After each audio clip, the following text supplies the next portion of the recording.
resantsika anio zany a dia ny vahaolana avy aty amiko zany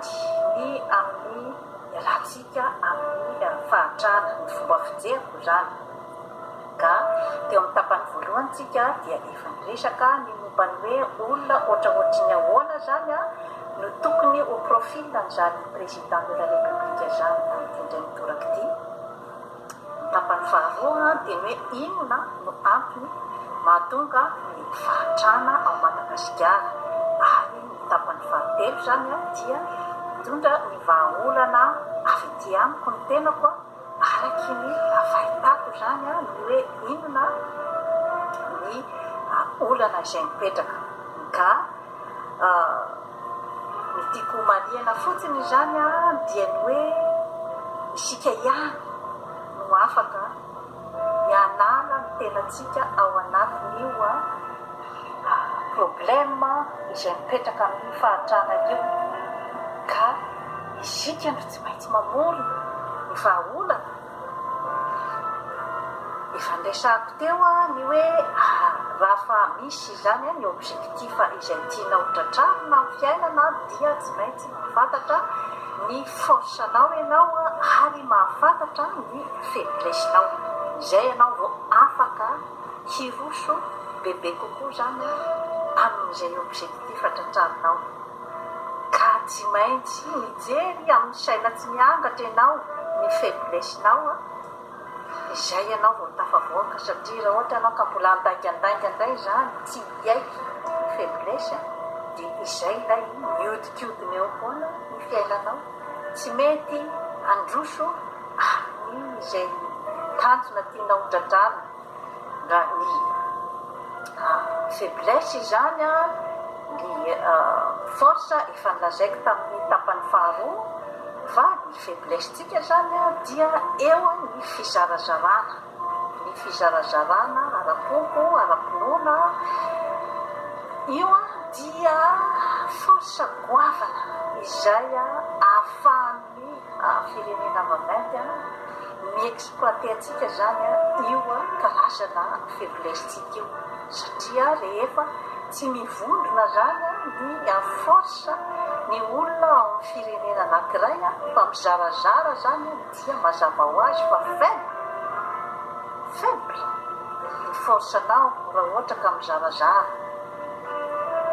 ka zavatra tokony avadikitsika ho avantage zany zavatra zany fa tsy hoe io foana zany no andeha ho faiblesse andeha ho exploite ny tany vaventy amintsika. Eo ihany koa zany ny ataontsika koa hoe resaka ny fomba fitondrana zany ny fomba fampianarana amin'ny lafiny rehetrarehetra zany hoe ny olona rehetrarehetra zany dia miazakazaka daholo any amin'ny hoe resaka étude universitaire enseignement ambony ny maîtrise ny doctorat nyzao sy nyzao dia rehefa avy eo nefa rehefa tsy mahita asa dia hoe kivy fa mianatra nandritry ny firy taona nefany tsy misy vokany teraka zavatra fikorontanana maro eo amin'ny fiarahamonina koa zay zavatra zay satria raha ohatra ilay olona zany tsy manana ny satisfaction amin'ny tenany dia mazava ho azy fa tsy ilamina ny fiainany ilamina koa ny fiarahamonina sy ny tontolo iainana ka tsinjiko kely zany tokony anao an'ireny manamafy an'ireny étude professionnelle ireny zany ny fanjakana malagasy zany hoe fianarana asa ny olona izay tonga dia manana ny compétence hoentina zany eo amin'ny sehatry ny asa zany ary io zavatra io dia arakaraky ny ataontsika zany hoe ny arena misy amin'ny faritra tsirairay zany no iorientena koa zany ny ataontsika hoe étude professionnelle amin'ny faritra tsirairay. Eo ihany koa zany ny atoetsaina ny culture atsika koa zany ny culture amin'ny fandangana izany hoe ny zavatra rehetrarehetra sy nalangalanga daholy na zavatra tsisy ilana tsisy idiran'ny fandangana dia ny mpandanga zany no atao hoe olona maranitra ny plazany marina dia dondrona atao belge aiza retsika izany tsy maintsy misy ny zavatra marina ny zavatra authentique amin'ny zavatra zay ataonao izay ianao vao azo ny résultat ny zavatra tadiavinao misy ny angambany hoe ny stratégie politique izay tsy maintsy ampiasanao angamba ny politique politicienne fa ny stratégie de développement mbola ao koa ve mbola asianao culturany langa koa ve ao raha asianao culturany langa ny stratégie de développement amin'ny politique ataonao dia bien sûr fa langalanga koa ny résultat zany zavatra rehetrarehetra zany eo amin'ny éducation eo amin'ny fanabeazana ny ankizy no mila valitana tsara ny hoe manao ny marina milaza ny marina amin'ny fiainana satria rehefa ampianarinao mandangandanga ny zanakao dia izay zany no hoentiny amin'ny androm-piainany ray manontolo dia énergie lany fotsiny ny fahamantarana zavatra tsisy dikany dia andangana dia andany énergie ny mpiaramonina ray manontolo ahafantatry ny marina ary tadidio fa rehefa mpandanga plazadanga ianao mahavoanao androany mahavoanao rapitso raha fakapitso ianao ilaza ny marina amin'izay tsy misy olona mino anao intsony tadidio zay faiblesse-tsika koa zany dia ny eo amin'ny resaka leadership zany hoe ny tany anankiray tsy maintsy misy ny lohany ny fivondronan'olona maromaro tsy maintsy misy ny lohany ny mpitarika ny olona vondrovondron'olona iny ka mbola sarotra be zany ny resaka ohatran'ny hoe ataontsika hoe ny leadership ny fitondrana olona amin'ny samy malagasy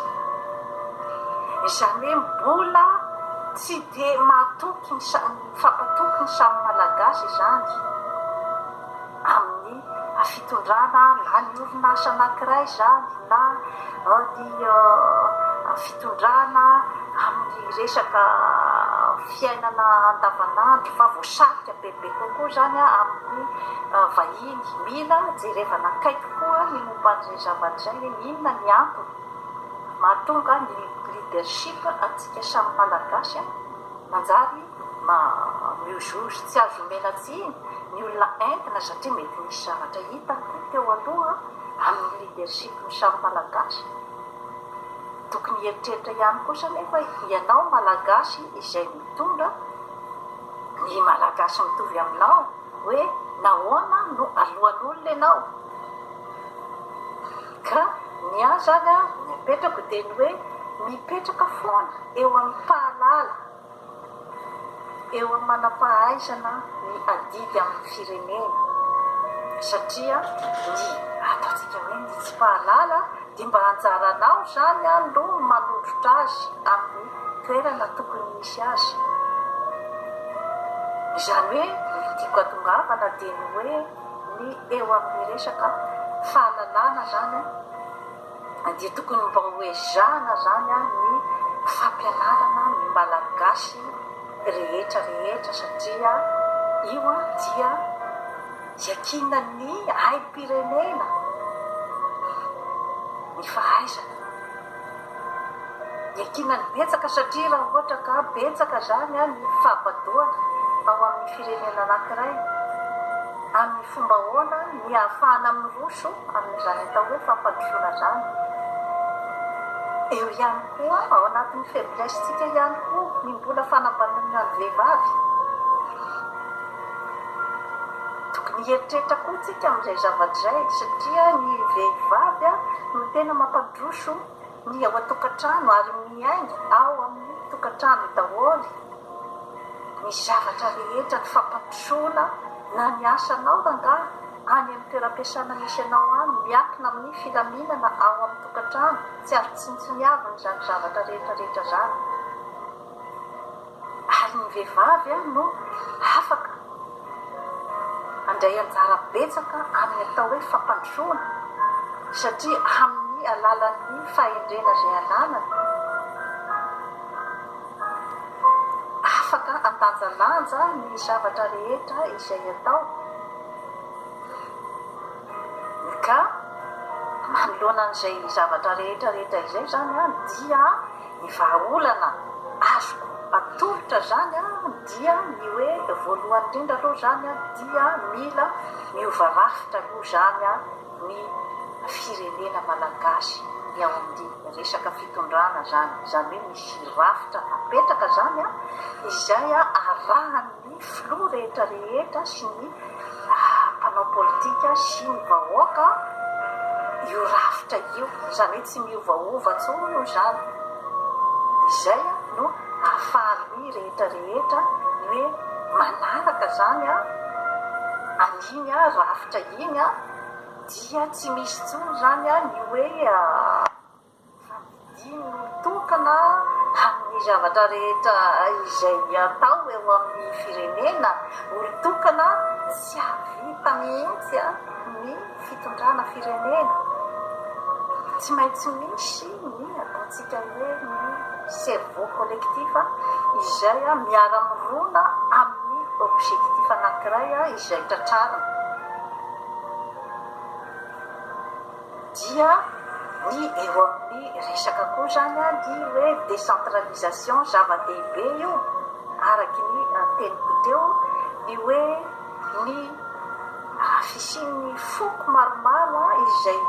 misy eto Madagasikara tokony avadintsika force io fa tsy hoe io mijanona ho faiblesse ampizarazaratsika ka hatonga ny vahiny ny firenena vaventy ajaka eto amintsika ka io faiblesse io tokony avadintsika force ny force izay azontsika entina amin'izany zavatra izany tsy anjara ny andeha hiteny hoe ovao ny fombanareo rehetra eraky ny faritany rehefa izay ny fomban'ilay olona dia ajaina amin'izay tsirairay tokony mifanaja amin'izay fombany fa efa kosa zany omena chance zany ny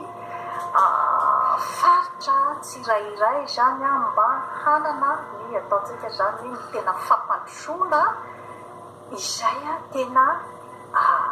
tadiaviny ny faritra tsirairay satria samy manana ny renany daholo ireo faritra tsirairay ireo ary tokony misy zany ny budget mitovy daholo ho an'ny faritra rehetrarehetra eraky ny Madagasikara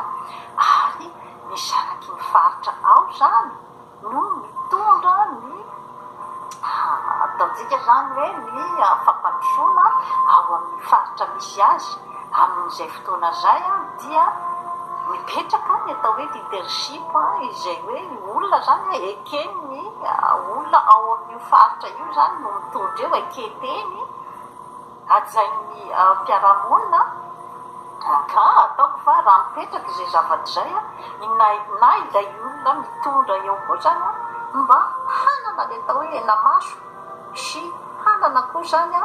ny contrôle ny faritra izay iandreketana ny contrôle ny arena ao ary ny contrôle ny fampandrosoana satria omenao tsiny ve raha olona avy aty Antananarivo omenao tsiny ve izy raha ohatra ka tsy mahafantatra izay mitranga any Kotaoda any Bongolava ianao avy any amin'ny faritra Bongolava no tokony miady an'izay tombotsoany faritra any aminao zay fa tsy hoe voatery satria matetika zany ny hafarany dia ny manam-pahaizana rehetra any amin'ny faritra manjary mivondrona ao Antananarivo daholo tsisy azo anomezatsiny ny olona zany zavatra rehetrarehetra zany ka raha ao ara zany no ahitany fampandrosoany ny fiainany, raha ao ara zany no ahitany ny fianarana ho an'ny zanany, kanefa tokony efa mba mijery an'izay hoe tombontsoa ho an'ny tany miavianao zay ianao amin'ny alalan'ny ataontsika hoe ny fametrahana ny décentralisation amin'izay fotoana zay dia hanana ny atao estime de soi, fakasitrahan'ny tenany ny olona any amin'ny faritra tsirairay avy amin'ny alalan'ny ezaka izay vita, amin'ny alalan'ny fanomezana azy ny avantage, ny outil rehetrarehetra afaka ampiasainy ampandrosoan'ny tany arakaraka izay harena misy ao amin'ny tany, dia eo ilay misy ny ataontsika fifaninanana masina izay mipetraka zany amin'ny faritra rehetrarehetra, dia amin'izay fotoana izay dia samy hanana ny ataontsika hoe fierteny daholo ny faritra rehetrarehetra. Zava-dehibe izay zavatra izay. Eo ihany koa zany ny resaka ny amin'ny hoe zay avy ny tenenina dia hoe ny resaka fijerevana ny hoe inona ny fampianarana izay ataontsika hoe priorité zany tokony omena ny zanaky ny faritra arakaraka izay vokatra misy ao aminy. Ataoko angamba fa na ny manampahaizana miparitaka eran'izao tontolo izao angamba dia mazoky hiverina amin'ny faritra misy azy tsirairay ampandroso ny faritra misy azy, satria averimberiko foana eto amin'ny fandaharana Jeanne Forêt santé fa ny fananana ny olombelona anankiray ny estime de soi, ny fankasitrahan'ny tenany ny fananany ny atao hoe fatokisantena na ny confiance en soi, dia ireo no manampy azy betsaka zany androsony amin'ny fiainana ary ananany ny faharisiana na motivation zany atratra ny objectif izay tratrara. Raha ohatra ka milofo daholo zany ny malagasy rehetra amin'izay lafin'izay dia mino maromarona fa hanana ny plasiny eran'izao tontolo izao ny malagasy, satria efa verimberiko foana fa manana ny rehetrarehetra isika fa ny fomba amoahana an'izay talenta ao amintsika ny harena ananatsika zay izay zany no mila stratégie goavana dia goavana mihitsy amin'ny alalan'ny fanovana ny toe-tsaina. Raha mamerina foana eto ny amin'ny hoe fanovana toe-tsaina moa ve ireo ataontsika hoe 20 isan-jaton'ny mahatra ao Madagasikara, ny 20 isan-jaton'ny ataontsika hoe tsy manam-pahaizana, tsy manam-pahalalana ve no itenenako an'izany resaka izany. Tsy atoky ianao mahalala, ianao afaka mahatakatra ny zavatra lazay no iresahako ny zavatra izay hoe fanovana toe-tsaina sy ny zavatra tokony atao zay. Fa tsy manometsiny ny tena ny amin'ny hoe resaka situation d'urgence, misy situation d'urgence izay tsy maintsy apetraka dia ny resaka ny sécurité, satria raha ohatra ka tsy milamina ny tany, tsy milamina ny faritra, ny any ambanivohitra izay miaina ao anatin'ny teboteby amin'ny dahalo amin'ny fomba ahoana moa no andeha itenenanao ny ovany toe-tsainareo, kanefa ny sécurité tsy assurenao mpitondra fanjakana apetraho aloha ny sécurité amin'izay ilay olona vao manana ny atao motivation andeha amokatra andeha iompy io ange no arenan'ny olona ny ambanivohitra ny fiompiana sy ny fambolena ka ahoana no anana ny motivation amin'izany zavatra izany raha ohatra ka ny omby izay ny sasarany ny fambolena izay ny sasarany olona hafa no andeha ioty azy donc angamba fa tsy sarotra tsy mila nianatra université angambany voatakatra n'izany zavatra zany mila fomitena ny intelligence émotionnelle ny fahendrena amin'ny fomba hoana moa iresaka fahasalamana raha ohatra ka ny dokotera izay nianatra firy-taona mitsemboka nandany vola makarena mianatra hanao dokotera omenao karama varimasaka aizy izy ny tsy andehanao risoriso amin'ny marary kanefa hoe ny mpanao politika ary mandeha 4-4 mandray vola be mahazo ny avantage rehetra mahagaganao ve raha ohatra ka voan'ny fakapanahy izy ny andeha haka vola marary tokony ho reglenao mpitondra fanjakana ny momba an'izay zavatra izay atao vy amin'ny rariny sy ny entsiny ny karaman'ny dokotera dia mandeha ny ao amin'ny resaka fahasalamana atao vy araky ny tokony misy daholy ara-drariny ny karaman'ny avahoaka rehetra ahafahany miaina araky ny tokony ho izy ohatrin'ny olombelona rehetra dia izay angamba no ataoko hoe hampiena ny risoriso satria raha ohatra ka tsy mahavita volana ny karama raisin'ny mpiasa rehetra amin'ny fomba hoana no hoe ny risoriso no andeha ho foananao aloha tsy maintsy hanana fakapanahy izy ny amin'izay lafin'izay raha ohatra ka tsy mahavita volana azy akory ny karamany zany zavatra rehetra izany dia ny hoe ny inona zany ny fahitanao ny hoe inona no antony raha ohatra ianao ka hoe amin'ny mahampitsabo ahy